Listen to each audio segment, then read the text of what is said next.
I mean, there's Phil Foden there, but he's really struggled this season, and it kind of feels a bit like he's missed that opportunity to be the Kevin De Bruyne step in because he's just went off a cliff in terms of performances this season. And Guardiola has always been kind of very reserved to kind of play him as his main man. So, I did suggest this a few weeks ago that Wirtz would fit in perfectly at Man City, and some people said, well, how can you play him at number 10? I'm like, Wirtz doesn't play as a number 10, he plays out left. That's where he likes to play for Leverkusen.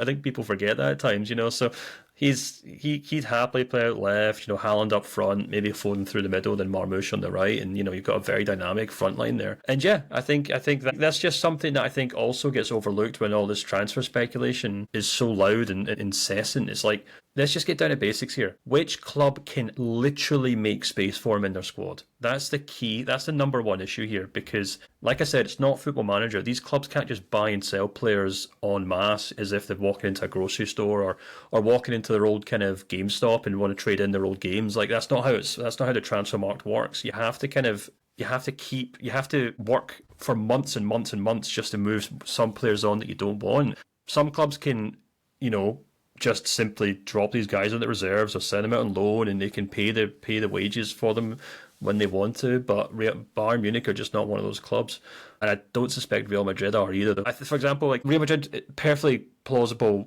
destination for him, especially if Xabi Alonso goes there. But they would have to move on Vinicius Jr.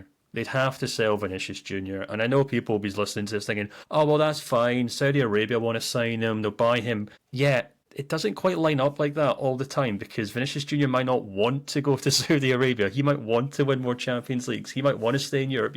Maybe he doesn't, and he doesn't want to go, and they sell him for 200 million, and then Florian Wirtz the perfect replacement. But that's a lot of ducks to line up in a row for these things to work out.